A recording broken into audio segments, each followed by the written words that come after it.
Salut à tous et bienvenue sur ce Daily Crypto où je vous condense les actualités crypto et blockchain de la journée. Et aujourd'hui on va voir entre autres Terra 2.0 qui est officiellement en ligne, mais en parallèle on a également la concurrence qui veut attirer les projets de leur blockchain, un projet de loi aux USA qui ambitionne de bannir le yuan numérique, Dubaï qui confirme son attractivité pour les cryptos, SpaceX qui va accepter le Dogecoin, ou encore les ventes de puces de minage de crypto qui sont en baisse. Bref, je vais vous parler de tout ça et du reste des actualités de la journée, mais avant de rentrer dans le petit sujet, je vous rappelle que mes vidéos ont un but informatif et que je ne suis pas un conseiller financier, et je vous invite à venir me suivre sur Twitter et mes autres réseaux sociaux que vous trouvez en description. Et bien sûr, si vous appréciez ce format, pensez à défoncer le pouce bleu, à vous abonner et à activer la cloche pour être notifié dès que je sors une nouvelle vidéo pour ainsi être au courant des dernières actualités du monde crypto.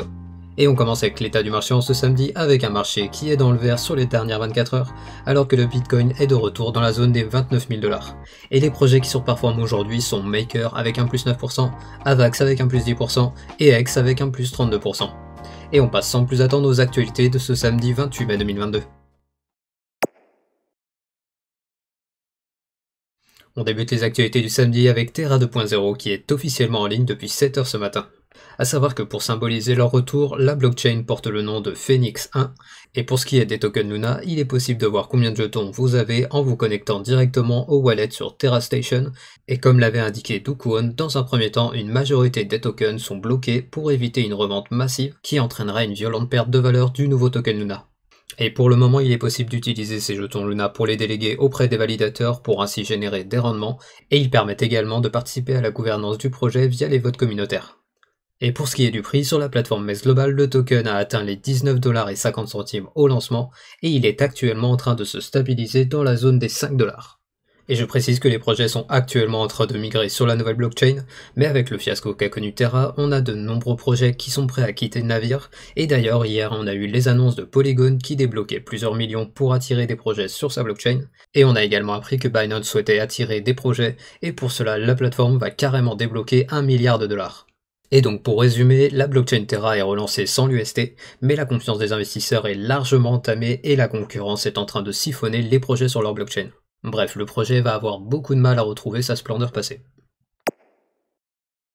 Et pendant ce temps aux USA, on a un projet de loi qui ambitionne de bannir le yuan numérique. En effet, on a 3 sénateurs qui ont proposé un projet de loi dont le but est d'empêcher l'utilisation du yuan numérique sur le territoire américain, car ils le considèrent comme un outil d'espionnage que la Chine pourrait utiliser contre l'Amérique. A savoir que la monnaie est déjà utilisable sur leur territoire étant donné qu'il est intégré aux applications WeChat et Alipay qui sont téléchargeables sur l'App Store d'Apple par exemple. Et donc les 3 sénateurs considèrent que laisser la libre circulation du yuan numérique va permettre à la Chine d'espionner et contrôler toutes les personnes l'utilisant et par conséquent l'Amérique ne peut pas laisser la Chine exercer un tel pouvoir sur leur territoire. Et de son côté, la Chine a réagi au travers de l'ambassade chinoise à Washington, qui a déclaré qu'il s'agissait d'une manœuvre d'intimidation à l'encontre des entreprises étrangères, en invoquant une utilisation injustifiée de l'argument de sécurité nationale. Bref, pour le moment il ne s'agit que d'un projet de loi, mais on commence à voir que les politiques américains commencent à s'inquiéter de l'arrivée du yuan numérique alors que l'hégémonie du dollar est de plus en plus remise en question. Et on reste aux USA avec un membre du Congrès américain qui est actuellement soupçonné dans une affaire de pump and dump.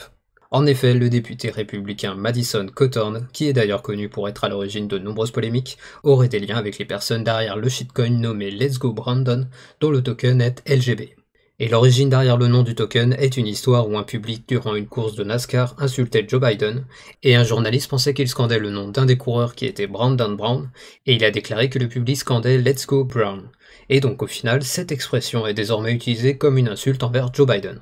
Et le petit problème, c'est que le député en question avait tweeté LGB Legend Tomorrow We Go to the Moon juste un jour avant que le projet pump pour au final s'écrouler aussi vite qu'il était monté. Bref, si ces accusations venaient à être véridiques, ça ferait de Madison Cawthorn le premier politicien américain à devenir un scammer crypto.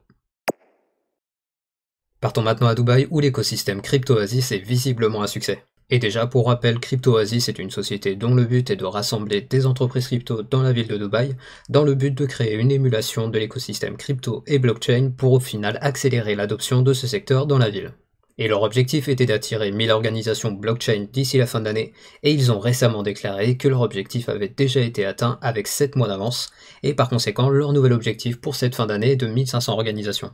Et donc comme je vous le dis souvent sur cette chaîne, Dubaï et plus largement le Moyen-Orient sont très largement en train de se positionner pour devenir des pôles d'attraction pour le secteur crypto, et ils pourront ainsi profiter de l'incroyable création de richesses et d'emplois que vont apporter les futures innovations de ce secteur. Et en parlant d'adoption, on a Elon Musk qui a encore fait des déclarations sur le Dogecoin. En effet, aujourd'hui, le milliardaire a déclaré que SpaceX allait bientôt accepter le Dogecoin comme moyen de paiement pour leurs produits dérivés, et bien sûr, le cours du Dogecoin a réagi en passant de 7 centimes à 9 centimes de dollars, avant de revenir à ses niveaux précédents, et il est intéressant de voir que dorénavant, les tweets d'Elon Musk n'entraînent plus une aussi grande volatilité sur le jeton. Et je vous rappelle que l'entreprise Tesla accepte déjà le Dogecoin pour ses produits dérivés, et donc on voit qu'Elon Musk soutient toujours autant le premier meme coin de l'histoire. Et si un jour Elon Musk venait à intégrer les paiements en Dogecoin sur Twitter, on pourrait avoir un token qui était à la base une blague qui deviendra un moyen de paiement crédible. Et sans transition, on a Nvidia qui a dévoilé les chiffres des ventes de puces de minage, et le moins qu'on puisse dire, c'est que la corrélation avec le marché crypto est assez claire. En effet, sur le premier trimestre 2022, les ventes de puces de minage crypto de Nvidia ont diminué de 500 millions de dollars, montrant ainsi que le bull run avait apporté un vif intérêt pour le minage de crypto, et maintenant que les marchés sont dans la peur, on voit que cet intérêt est lui aussi en baisse. Mais il ne s'agirait pas du seul facteur qui entraîne des baisses des ventes de Nvidia, car la société a réajusté ses prévisions à la baisse en déclarant que le conflit en Ukraine ainsi que les blocages en Chine liés au coronavirus ont un impact sur leurs ventes. Et on finit les actualités du samedi avec le flash du jour. Tout d'abord, la Banque centrale de Suède a déclaré que le Bitcoin ne correspondait pas à leurs 3 critères de définition d'une monnaie, et donc par conséquent, Bitcoin et les autres crypto-monnaies ne peuvent pas être des monnaies. Ensuite, en Italie, Binance est parvenu à obtenir une licence pour pouvoir proposer ses services. Et finalement, au Brésil, on a une université de Sao Paulo qui a annoncé qu'ils vont avoir leur territoire dans un métaverse.